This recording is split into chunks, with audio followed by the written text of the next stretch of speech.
जे इराणचे सर्वेसर्वा आहेत त्यांचा मृत्यू झाल्याचा आता दावा करण्यात येतोय. आता पुढे काय, हा सगळ्यात मोठा सवाल आता या निमित्तानं उपस्थित झालाय. नाही, नक्कीच आहे. पहिले इस्रायलचे पंतप्रधान बेंजामिन नेतन्याहू यांनी ही जी बातमी होती ती ब्रेक केली होती.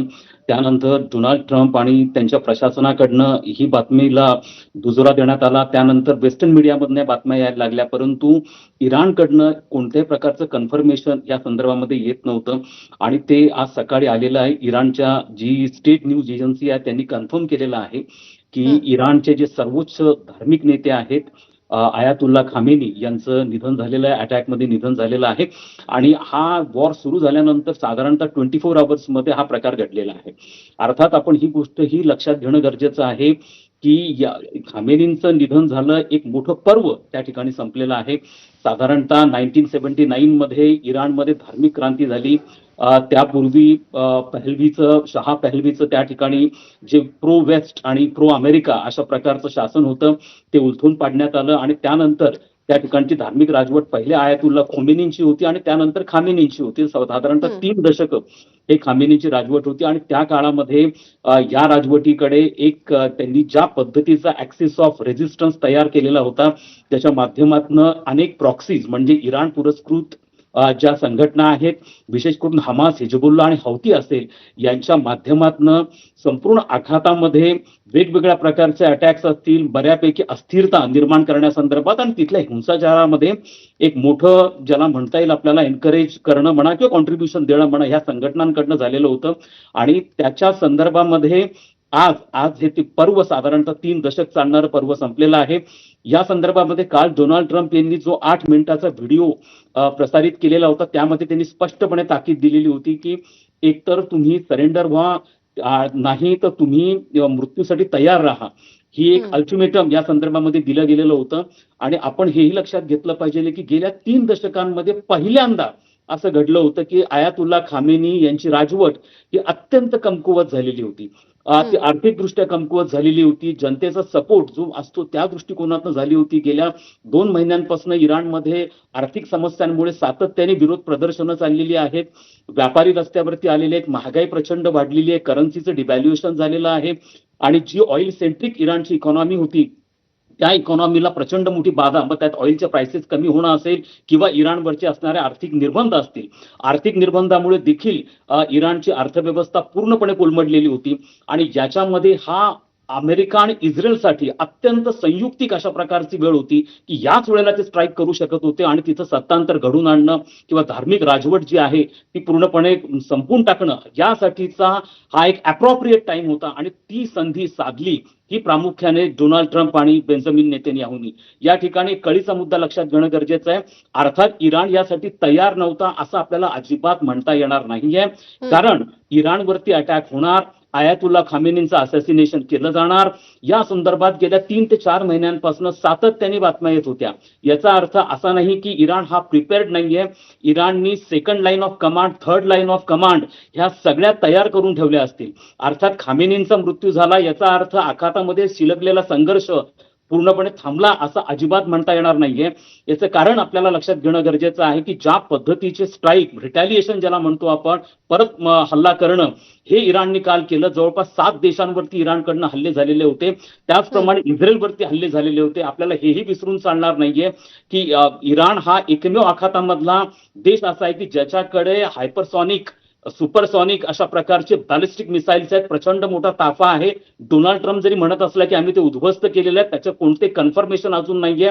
त्यांच्याकडे अत्याधुनिक ड्रोन्स आहेत आणि ह्या सगळ्यांचा वापर ते आता आणखीन ताकदीने करू शकतात हे देखील विसरता कामा नाहीये. त्यामुळे तिथं आयातुल्ला खामेनी यांचं मारले गेलेत किंवा त्यांचं निधन झालं याचा अर्थ अजिबात असा होत नाहीये की हे संघर्ष संपेल. दुसरा अत्यंत महत्वाचा मुद्दा लक्षात घ्या, जर पूर्वी इतिहासामधले काही आपण अनुभव पाहिले तर साधारणतः 2003 मध्ये अशाच पद्धतीने अमेरिकेने इराकवरती कारवाई केली होती. 2003 मध्ये सद्दाम हुसेनला मारलं होतं आणि त्यानंतर इराकमध्ये काय घडलं? त्यांना असं वाटत होतं की इराकमध्ये शांतता निर्माण होईल, स्थैर्य निर्माण होईल. इराकमध्ये शांतता निर्माण झाली नाही, स्थैर्य निर्माण झाली नाही. उलट त्या ठिकाणी आयसिस असेल, हे अल कायदा असेल, या सगळ्या आंतरराष्ट्रीय दहशतवादी संघटनांना त्या ठिकाणी शेल्टर मिळालं. हा अमेरिकेला प्रचंड मोठा त्रास झाला. लिबियामध्ये काय घडलं? त्यामुळे आखातामधल्या देशांचा अनुभव आपल्याला असं सांगतो की त्या ठिकाणी एखादा स्ट्रॉंग लीडर हा जरी गेला आणि वेस्टर्न सोसायटीजला आणि अमेरिकन मीडियाला जरी असं वाटत असलं किंवा प्रशासनाला असं वाटत असलं की आता सगळं काही चांगलं सुरळीत होणार आहे, असं अजिबात नाहीये. पहिले अनुभव बघता इराणमध्ये देखील आता हा संघर्ष किती काळ चालेल हा येणारा काळच ठरवेल, परंतु इराणमध्ये सगळे स्थैर्य निर्माण झालेलं आहे. रजा पहलवी आता परत येण्याच्या मार्गावरती, त्याचा अर्थ तिथं पुन्हा एकदा अमेरिका पुरस्कृत वेस्ट पुरस्कृत शासन निर्माण होईल आणि सगळं काही चांगलं होईल असं दावा करणं हे अत्यंत चुकीचं ठरणार आहे. त्यामुळे आपण एकूण पूर्वीचा अनुभव बघता की ज्या ज्या ठिकाणी अमेरिकेने मिलिटरी इंटरव्हेन्शन केलेलं आहे, मग ते अफगाणिस्तान असेल, इराक असेल, या प्रत्येक ठिकाणी प्रचंड प्रॉब्लेम्स नंतर निर्माण झालेले आहेत.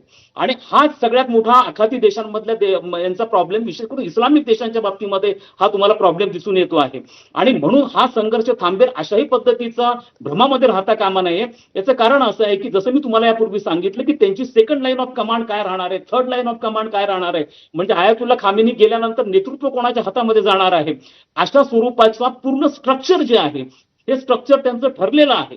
त्यामुळे या इम्प्रेशन मध्ये राहायला नको. याच्यात दुसरा अत्यंत कळीचा मुद्दा आपल्याला लक्षात ठेवणं गरजेचं आहे की आता अमेरिकेला ओपन वॉर जे आहे ते डिक्लेअर यासाठी करता येत नाही की डोनाल्ड ट्रम्पनी अमेरिकेच्या काँग्रेसची परवानगी न घेता हा अटॅक केलेला आहे आणि त्यामुळे अमेरिकन काँग्रेसमध्ये या संदर्भामध्ये कमालीचा रेजिस्टन्स हा तयार झालेला आहे. डोनाल्ड ट्रम्प यांना हे परमिशनच्या बाबतीमधला जो मुद्दा आहे तो तिथं घ्यावा लागणार आहे. त्यामुळे एक बाब आपल्याला लक्षात ठेवणं अत्यंत गरजेचं आहे सगळ्या गोष्टींमध्ये की आयातुल्ला खामेनींचं निधन म्हणजे हे सगळं संघर्ष संपला आहे, सगळं काही सुरळीत झालेलं आहे असं अजिबात ह्या इम्प्रेशन मध्ये कोणी राहता कामा नये. नक्कीच या अनुषंगाने आणखी काही मला प्रश्न विचारायचे आहे. मात्र संरक्षण व सामरिक अध्ययन विभागाचे प्रमुख डॉक्टर विजय खरे आपल्यासोबत आहेत. मात्र देवळणकर सर, मी पुन्हा एकदा तुमच्याकडे येते.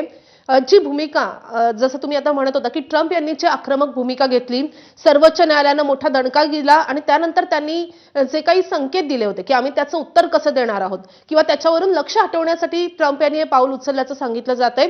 तर सध्याची ही परिस्थिती पाहता तुम्हाला एक आंतरराष्ट्रीय विषयाचे अभ्यासक म्हणून कुणाची बाजू योग्य वाटते? अमेरिकेची बाजू की ज्या प्रकारे अति आत्मविश्वासानं खामेनी यांनी भूमिका जाहीर केलेली होती, त्यांनी सांगितलेलं होतं की आम्ही अमेरिकेला घाबरत नाही, तर त्यांची बाजू योग्य तुम्हाला वाटते की ट्रम्प यांची भूमिका? हे बघा, दुर्दैवाने आज जागतिक राजकारणामध्ये अत्यंत नकारात्मक प्रवाह प्रभावी व्हायला लागली. जसे डोनाल्ड ट्रम्प हे अमेरिकेचे राष्ट्राध्यक्ष बनलेले आहेत. हो, आंतरराष्ट्रीय समुदायामध्ये 193 देश आहेत. हे सार्वभौम देश आहेत. यांना संयुक्त राष्ट्र संघटनेने मान्यता दिलेली आहे. त्या देशाची जनता ठरवेल की त्यांचे नेते कोण असले पाहिजे आहेत. एखादी एक्सटर्नल पॉवर कशी ठरवणार की कोणत्या देशामध्ये कोणी सत्ता चालवायची, कोणी राज्य करायचं. दुर्दैवाने हा प्रकार तुम्हाला डोनाल्ड ट्रम्प आल्यानंतर दिसायला लागले. व्हेनेझुएलामध्ये मादुरोचं शासन असावं की नसावं हे डोनाल्ड ट्रम्प ठरवणार. इराणमध्ये खामेनीचं शासन असावं की नसावं हे डोनाल्ड ट्रम्प ठरवणार. आता त्यांनी क्युबाच्या संदर्भामध्ये काल वक्तव्य केलं की क्युबामध्ये सुद्धा आम्ही अशाच प्रकारे सत्तांतर घडून आणणार आहोत. मेक्सिकोच्या बाबतीमध्ये त्यांनी असं विधान केलेलं आहे. हा अतिशय नकारात्मक प्रवाह हा आंतरराष्ट्रीय राजकारणामध्ये प्रभावी होताना दिसतो आहे. एखाद्या देशामध्ये, सार्वभौम देशामध्ये तुम्ही इंटरव्ह्यू करता आहात, व्हेनेझुएलामध्ये त्याच्या राष्ट्राध्यक्षांसाठी त्यासाठी तुम्ही ऑपरेशन राबवता, डेल्टा फोर्सेस तिथे करतात, मध्यरात्री त्या राष्ट्राध्यक्षाला पिकअप करतात, तुम्ही त्याला तुरुंगात ठेवता आहात आणि जगामध्ये कोणताही देश व्हेनेझुएलाच्या बाजूने बोलायला तयार नाही, त्यांना मदत करायला तयार नाहीये. आज इराणच्या बाबतीमध्ये इराणची जनता हा कॉल घेणार आहे की आयातुल्ला खामेनी आम्हाला हवेत की नाहीये, परंतु हा डोनाल्ड ट्रम्प ह्या स्वरूपाचा कॉल घेत आहेत. हे अत्यंत दुर्दैवाचं आहे. आता इराण झालं, आता इतर देशांकडे ते वळत आहेत. या सगळ्यांमध्ये एक गोष्ट प्रामुख्याने दिसून येते की दुसऱ्या महायुद्धानंतर जो एक मल्टीलॅटरलिझम म्हणजे ज्या माध्यमातून संयुक्त राष्ट्र संघटना निर्माण झाली, इतर अनेक संस्था संघटना निर्माण झाल्या, ह्या का निर्माण झालेल्या होत्या? यासाठी निर्माण झालेल्या होत्या की कोणताही जो प्रश्न आहे हा युद्धाच्या संघर्षाच्या माध्यमातून सोडवायला नको, तो शांततेच्या मार्गाने सोडवला गेला पाहिजे, चर्चेच्या मार्गाने सोडवला गेला पाहिजे, राष्ट्रांमध्ये सहकार्य निर्माण झालं पाहिजे. या दृष्टिकोनातून संयुक्त राष्ट्र संघटना निर्माण केली गेली. आज जगामध्ये एवढ्या प्रादेशिक संघटना, जागतिक संघटना आहे, पण कोणत्याही संघटनेमध्ये ही क्षमता नाहीये की ती अमेरिकेवरती नियंत्रण प्रस्थापित करू शकतील, डोनाल्ड ट्रम्पवरती नियंत्रण प्रस्थापित करू शकतील. त्यामुळे तुम्हाला ही जी परिस्थिती दिसती ही पहिलं महायुद्ध आणि दुसरं महायुद्ध या दरम्यानची परिस्थिती दिसून येते. हा जो 20 वर्षांचा काळ होता पहिल्या आणि दुसऱ्या महायुद्धामधला, त्या काळामध्ये राष्ट्र बलवान झालेली होती. त्या काळामध्ये राष्ट्रसंघ एकमेव संघटना होती जी कमकुवत झालेली होती. आणि ज्या वेळेला राष्ट्र बलवान होतात त्या वेळेला इतिहास असं सांगतो की त्याच्यातनं हिटलर तयार होतात, त्याच्यातनं मुसोलिनी तयार होतात, त्याच्यातनं महायुद्ध आणि आजची परिस्थिती ही तुम्हाला तशाच पद्धतीने त्याच मार्गाने त्याच दिशेने जाताना दिसून येते आहे. सगळ्या आंतरराष्ट्रीय संघटना या कमकुवत होताना दिसतात. युनायटेड नेशन्स कोणती रोल प्ले करताना दिसत नाही. विश्व व्यापार संघटना रोल प्ले करताना दिसत नाहीये. G7 G20 कोणताही रोल प्ले करताना दिसत नाहीये. जो देश आपल्या हितसंबंधांना काय संयुक्तिक आहे, योग्य आहे, अशा पद्धतीने निर्णय घेतो, ज्यांच्याकडे मिलिटरी पॉवर आहे, मसल पॉवर आहे, ते इतरांवरती आपली इच्छा लादण्याचा प्रयत्न करतायत. रशिया युक्रेन युद्धामध्ये तुम्हाला काय दिसतंय? उद्या चायनाने तैवानवरती आक्रमण केलं, चायनाने नेपाळवरती आक्रमण केलं, चायनाने भूतानवरती आक्रमण केलं, तर ह्या छोट्या देशांच्या मदतीला कोण येणार आहे? त्यामुळे प्रत्येक देश आपला संरक्षणाचा खर्च वाढवायचा प्रयत्न करतोय. यामधनं मोठी शस्त्रास्त्र स्पर्धा सुरू झालेली आहे. युनायटेड नेशन्स आणि अमेरिका आणि रशियामधला जो स्टार्ट ट्रीटी होता तो संपुष्टात आलेला आहे. कोणत्याही न्यूक्लिअर वेपन्स किती प्रोड्यूस करायचे याच्यावरती निर्बंध आता राहिलेले नाहीयेत. त्यामुळे एका अनियंत्रित स्पर्धेच्या हिंसक स्पर्धेच्या दिशेने जग चाललेलं आहे आणि अत्यंत धोक्याचा हा संकेत आहे. त्यामुळे आता इराण झालं, उद्या कोणत्या देशाचा नंबर लागेल हे सांगणं अत्यंत अवघड आहे. त्यामुळे आयातुल्ला खामेनींची राजवट ही किती रिग्रेसिव्ह होती, ते किती त्याच्या माध्यमातून किती जुलमी होती, त्यांनी किती हिंसाचार पसरवला, किती दहशतवादी संघटनांना खतपाणी घेतलं, हा एक वेगळा मुद्दा झाला. परंतु कोणत्या देशामध्ये कोणी राज्य करावं हा त्या देशांच्या जनतेचा प्रश्न आहे. त्यामुळे तो जर डोनाल्ड ट्रम्प ठरवायला लागले तर मात्र हे अत्यंत चुकीचं आहे. हा एक अत्यंत चुकीचा संदेश जागतिक राजकारणामध्ये जातोय आणि त्यामुळे प्रत्येक देश आपलं स्वतःचं संरक्षण सामर्थ्य वाढवण्याचा प्रयत्न करतो आहे आणि याच्यातनं मोठमोठी युद्ध होतात. आपल्याला असं वाटलं होतं की रशिया युक्रेन युद्धानंतर एक कन्फ्लिक्ट झोन युरोपमध्ये तयार झाला, आता होणार नाहीये. परंतु तुम्हाला आता मिडल ईस्टमध्ये झाल्याचं दिसतंय. पाकिस्तान अफगाणिस्तान मधला संघर्ष ऑलरेडी सुरू झालेला आहे. त्यानंतर उद्या तैवान आणि चीन मधला संघर्ष सुरू झाला तर नवल वाटायला नको. त्यामुळे या संदर्भातले कन्फ्लिक्ट झोन का तयार होत आहेत? कारण ज्या पद्धतीची एक विश्वरचना दुसऱ्या महायुद्धानंतर निर्माण झाली होती, ज्याच्यामध्ये आंतरराष्ट्रीय संस्था संघटनांना काही अधिकार राष्ट्रांनी दिलेले होते आणि त्या संघटनांमुळे त्यांच्या महत्वाकांक्षांवरती नियंत्रण आंतरराष्ट्रीय संघटना ठेवत होत्या. मात्र त्या कमकुवत झाल्यामुळे डोनाल्ड ट्रम्प सारखे नेते हे स्ट्रॉंग बनत चाललेत आणि हा अत्यंत धोक्याचा संकेत जो आहे तो आज आपल्याला प्रभावी होताना दिसतो आहे. नक्कीच तुम्ही जसं म्हणताय तर ट्रम्प यांच्या टार्गेटवर पुढचा कुठला देश असणार याची कल्पना सध्या तरी आपण करू शकत नाही. मी खरे सरांकडे जाते. सर, ज्या प्रकारे एका दिवसातच इराणचे सर्वोच्च नेते खामेनी यांचा मृत्यू झालेला आहे, त्यानंतर हाच प्रश्न उपस्थित होतोय की आता त्यांचं भवितव्य काय, इराणचं पुढे काय होणार? आता इराण त्याच पद्धतीनं प्रत्युत्तर देणार का? आणि ट्रम्प जो दावा करतात की लोकशाहीचं राज्य आम्ही इराणमध्ये आणणार आहोत, ते खरं तर प्रत्यक्षात येऊ शकेल का? काय भवितव्य वाटते तुम्हाला इराणचं?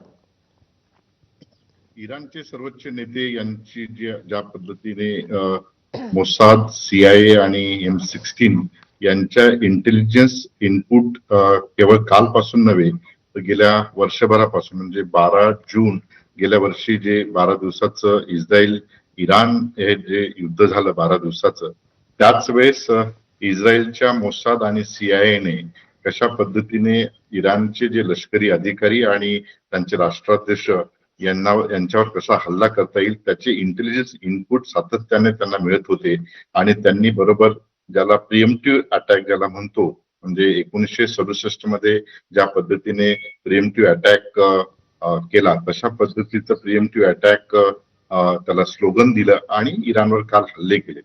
आता तो हल्ला एवढा तीव्र असेल असं जागतिक पटलावर कोणालाही त्या ठिकाणी वाटलेलं नव्हतं. परंतु रियालिटी अशी आहे की ज्या पद्धतीने त्यांनी स्ट्रॅटेजिक इनपुट घेऊन ज्या सी आणि एअरचा वापर करून त्या ठिकाणी हल्ले केले, त्याचे अॅक्युरेसी आणि टाइम याचा निश्चितपणे आणि टेक्नॉलॉजी तंत्रज्ञानाचा परिपूर्ण वापर करून त्याने ते यशस्वी झालेले आहे. प्रश्न आता याच्या पुढे काय? या ठिकाणी पूर्णपणे वेस्ट एशियामध्ये इस्रायलला एक रिजनल लीडर होता कामा नये यासाठी चीन आणि रशियाची भूमिका फार महत्वाची असणार आहे. आणि म्हणून पुढचे जे नेते जे आहेत म्हणजे त्यांचं जे उत्तराधिकारी आहेत, आता या ठिकाणी 3 लेडरवर त्यांनी काम केलेले इराणचे राष्ट्राध्यक्षांनी. त्यांना हे माहित होतं की आज ना उद्या आपल्यावर जर आक्रमण झालं तर पुढे काय, आणि त्यामुळे त्या ठिकाणी 3 लेयर त्यांनी प्रस्थापित केली होती आणि त्याच्यामध्ये त्याचं उत्तराधिकारीसह इतर सर्व यंत्रणा विकसित कार्यान्वित करून ठेवलेली होती आणि त्याचं परिपाक म्हणजे आपल्याला लगेच त्याचे नवीन उत्तराधिकारी त्या ठिकाणी आपल्याला पाहावयास मिळतात. इथे सर्वात महत्वाची जी स्ट्रेंथ इराणकडे आहे, इराणकडे जरी आर्थिक आणि इतर सर्व हे असतील तरी होर्मुझ जे समुद्रधुनी आहे त्या ठिकाणी त्यांनी जर त्या नाकाबंदी केली आणि त्यांच्याकडे हाच एक पर्याय आहे की एनी हाऊ होर्मुझ जी समुद्रधुनी नाकाबंदी करून जागतिक पटलावर जे सप्लाय चेन जे आहे ऑइल सप्लाय चेनची जे ती डिस्टर्ब जर केली तर संपूर्ण जागतिक पटलावर ऑइल प्राइसेस जे आहेत याचा इम्पॅक्ट होऊ शकतो आणि म्हणजे 0.3% ही जगाची जीडीपी जी ही या युद्धामध्ये या याच्यात कमी होऊ शकते. याचं स्टॅटिस्टिकल त्यांनी त्या पद्धतीने केलेलं असल्या कारणाने आज इराणकडे असणारे जी बॅलिस्टिक्स मिसाईल्स आहेत त्या बॅलिस्टिक्स मिसाईलद्वारे जेवढं शक्य आहे तेवढं ते काउंटर करण्याचा प्रयत्न करतील आणि ते करत असताना त्याला चीन आणि रशिया हे कशा पद्धतीने पुढे येत आहेत याच्यावर पुढचं भवितव्य असणार आहे. खरं म्हणजे अमेरिकेने ज्या पद्धतीने व्हेनेझुएलाला किंवा ग्रीनलँड असेल व्हेनेझुएला असेल आणि जी ज्याला म्हणतो ना आम्ही त्याला आमच्या या स्ट्रॅटेजिक याच्यामध्ये सुपर पॉवर न म्हणता युनिपोलर वर्ल्ड ज्याला म्हणतो त्या युनिपोलर वर्ल्डच्या आवेश भावाने ज्या पद्धतीने जागतिक पटलावर कार्यान्वित होते त्या ठिकाणी रशिया चीन भारतासह अमेरिकेच्या या धोरणाला आपण मल्टीपोलर वर्ल्ड मध्ये आहोत आणि मल्टीपोलर वर्ल्ड मध्ये प्रत्येक विकसित राष्ट्रांना एक से आहे आणि त्यांच्याशिवाय पुढे जाता कामा नये आणि म्हणून आपण वेगवेगळ्या पद्धतीचे स्ट्रॅटेजिक अलायन्स त्या ठिकाणी केले. आता पुन्हा या ठिकाणी आपल्या भारताची जी भूमिका आहे म्हणजे आपण ज्या नेत्यानेहू यांनी जी हेक्झागॉन सिक्युरिटी फ्रेमवर्क त्या ठिकाणी फेब्रुवारी 2026 मध्ये आल्यानंतर हेक्झागॉन सिक्युरिटी फ्रेमवर्क मध्ये भारत, ग्रीस, त्याच्यानंतर सायप्रस आणि इतर काही देश इस्रायल या हेक्झागॉन सिक्युरिटी फ्रेमवर्क मध्ये याचे बेनिफिट भारताला मिळतील अशा पद्धतीचं क्रिटिकल टेक्नॉलॉजी असेल, आयरन डोम असेल किंवा इतर लष्करी साधन सामुग्री इस्रायलकडनं भारताकडे मिळेल आणि म्हणून भारताने या हेक्झागॉन सिक्युरिटी फ्रेमवर्क मध्ये यावं यासाठीची गेल्या महिन्यापासून त्याच्यावर चर्चा सुरू आहे आणि ती चर्चा कार्यान्वित होत असताना आता या पद्धतीचं हे वातावरण निर्माण झाल्यामुळे संपूर्ण आखाती राष्ट्रांचे जवळपास आपल्याकडे 80 लाखापेक्षा जास्त भारतीय त्या ठिकाणी अडकलेले आहेत. त्याचबरोबर इथे सर्वात महत्वाचा जो प्रश्न आहे इराणच्या काही लिमिटेशन्स आहेत. लिमिटेशन एका अर्थाने की इराण हे शिया पंथीय मुस्लिम राष्ट्र आहे आणि सर्व अमेरिकेचे जे स्ट्रॅटेजिक बेसिस आहेत ते सर्व सुन्नी बेस्ड अशा ठिकाणी जी राष्ट्र आहेत त्या ठिकाणी आहेत आणि म्हणून इराणला त्या ठिकाणी प्रतिकात्मक किंवा एक रिजनल स्टॅबिलिटीसाठी एक सपोर्टिव्ह कुठलाही देश नाही. त्याला फक्त इराणला नॉर्थ कोरिया असेल, रशिया असेल आणि चायना असेल यांचा सपोर्ट असल्या कारणाने त्या ठिकाणी इराण आपले तंत्रज्ञान विकसित करू शकला. आर्थिक प्रश्न असूनही त्या ठिकाणी सर्वाइव्ह होऊ शकला. परंतु इथून पुढे आता सर्वात म्हणजे या वेस्ट एशियामध्ये सिंगल हँडेडली इस्रायलचं वर्चस्व प्रस्थापित होऊ नये, त्या ठिकाणी अमेरिकेचं वर्चस्व प्रस्थापित होऊ नये म्हणून चीन शांत बसणार नाही. चीन आणि रशिया या ठिकाणी पुढील काळात वेगवेगळ्या पद्धतीने याला स्ट्रॅटेजिकल सपोर्ट देतील आणि आंतरराष्ट्रीय पटलावर एक नव्या संघर्षाची ठिणगी ऑलरेडी आलेली आहे परंतु याचे परिणाम जागतिक पटलावर अधिक तीव्रतेने आपल्याला पाहावयास मिळतील. नक्कीच याचे परिणाम आता पुढच्या काळात कसे पाहायला मिळतील हे जाणून घेणं महत्त्वाचं असणार आहे. पुन्हा एकदा देवळाणकर सरांकडे मी जाते. सर, आपण काल पाहिलं की इराणवर हल्ला झाल्यानंतर इराणनं प्रत्युत्तरादाखल आखाती देशांवर मोठे हल्ले केले. मग ते UAE असो, सौदी असो, कुवेत असो या सगळ्या ठिकाणी मोठे हल्ले करण्यात आले. काय यातून इराण सांगू इच्छितोय? इराणला काय यावर हल्ले करण्याची वेळ आलेली आहे आणि यामुळे या एकूणच परिसरावर किंवा पश्चिम आशियावर कसे परिणाम होत आहेत या युद्धाचे? हे लक्षात घ्या, हे प्रेडिक्टेबल होतं. प्रेडिक्टेबल यासाठी होतं की हे इराणने यापूर्वी सांगितलेलं होतं की जर आमच्यावरती इस्रायल किंवा अमेरिकेकडनं अटॅक झाला तर आम्ही उत्तरादाखल केवळ इस्रायलवरती अटॅक करणार नाही किंवा अमेरिकन वॉरशिप्स वरती अटॅक करणार नाही. ज्या ज्या ठिकाणी आखातामध्ये अमेरिकेचे एअर बेसेस आहे, मिलिटरी बेसेस आहे. त्यांचा सगळ्यात मोठा मिलिटरी बेस बहरीनमध्ये आहे. त्यांचा मिलिटरी बेस एअर बेस दोहामध्ये आहे, सौदी अरेबियामध्ये आहे. ज्या ज्या ठिकाणी जे जीसीसी मेंबर्स आहेत, त्या जीसीसी मेंबर्समध्ये ज्या ज्या ठिकाणी अमेरिकेचे मिलिटरी बेसेस आहेत, त्या ठिकाणी आम्ही अटॅक करणार. आणि हे त्यांनी सांगितलेलं होतं आणि त्यानुसार ते अटॅक झाले, पण जवळपास 7 देशांवरती त्यांनी अटॅक केले. अर्थात हे अटॅक सिव्हिलियन्सवरती झालेले नव्हते. हे अटॅक केवळ मिलिटरी बेसेसवरती झालेले होते आणि ते लो इंटेन्सिटी अटॅक्स या बाबतीत होते. याच्यातनं एक प्रतिकात्मक मेसेज, सिम्बॉलिक मेसेज त्यांना द्यायचा होता आणि तो मेसेज असा आहे की आम्ही करू शकतो त्यांच्या दृष्टिकोनात. पण इराण हा अत्यंत, मी तुम्हाला सांगतो, मिलिटरीली स्ट्रॉंग देश आहे. त्यांच्याकडे बॅलिस्टिक मिसाईल आहे. Compare to other Arab nations इराणची मिलिटरी पॉवर ही निश्चितपणे जास्त आहे आणि इराणच्या दृष्टिकोनातनं हे सॉफ्ट टार्गेट्स आहेत. आणि दुसरं म्हणजे अरब देशांना आता कोणत्या प्रकारचा संघर्ष या ठिकाणी नकोय.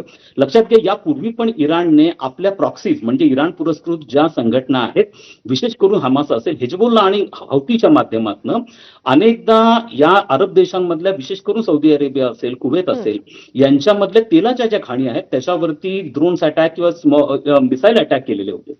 आणि त्यामुळे एक आणखीन मेसेज त्यांना असा द्यायचा होता की जर हे इंटेन्सिफाय आणखीन झालं तर आमच्याकडनं तेलांच्या खाणीवरती देखील अशा स्वरूपाचे मिसाईल अटॅक होऊ शकता, पहिला मुद्दा. आणि आता जसं खरे सरांनी ज्याचा रेफरन्स दिला तो म्हणजे स्टेट ऑफ हार्मुजचा. स्टेट ऑफ हार्मुजच्या बाबतीमध्ये त्याच्यावर जरी 3 देशांचा कंट्रोल असला तरी इराणचा कंट्रोल, विशेष करून नक्कीच. त्याच्यावरती जे ऑइल टँकर्स तिथनं पास होतात, ऑलमोस्ट लक्षात घ्या की हा जो अमेरिकेचे प्रामुख्याने मित्र देश जे 2 आहेत, दक्षिण कोरिया आहे, जपान आहे. आता हा जो मार्ग आहे हा प्रामुख्याने स्टेट ऑफ हार्मुज मधनं हे इंडियन ओशन मध्ये येतात, इंडियन ओशन मधनं बे ऑफ बेंगॉल मध्ये जातात, बे ऑफ बेंगॉल मधनं मलाक्का स्ट्रीटच्या माध्यमातून साऊथ चायना सी मध्ये जातात, साऊथ चायना सीच्या माध्यमातून स्ट्रेट ऑफ तैवान मध्ये जातात आणि मग पॅसिफिक ओशन मध्ये चालले जातात. तर हा जो पूर्णपणे समुद्राचा मार्ग आहे त्याला काही त्याच्यामध्ये 2 चोक पॉइंट्स आहेत. चोक पॉइंट्स म्हणजे ज्यांना तुम्ही जर आवडलं तर त्याच्यामुळे श्वास रोखून जाईल अशा स्वरूपाचे 2 चोक पॉइंट्स आहेत. एक आहे तो म्हणजे स्ट्रेट ऑफ हार्मुज आणि दुसरा आहे स्ट्रेट ऑफ तैवान. या 2 ठिकाणी जर तुम्ही व्यवस्थितपणे हे जर सगळं अडवलं गेलं किंवा त्या ठिकाणी तुम्ही प्रेशर टाकलं तर स्वाभाविकपणे जी ऑइलची सप्लाय चेन आहे ही ऑइलची सप्लाय चेन पूर्णपणे डिस्टर्ब होऊन जाते.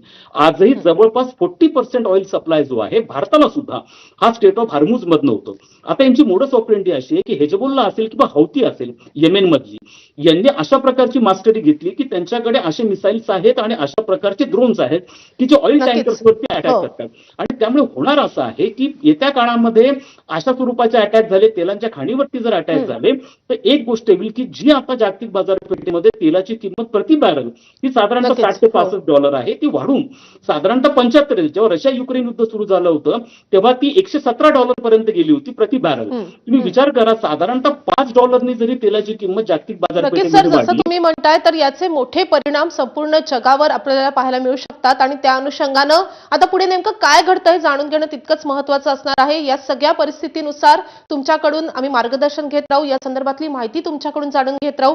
खरे सर आणि देवळाणकर सर, खूप धन्यवाद आमच्याशी संवाद साधल्याबद्दल.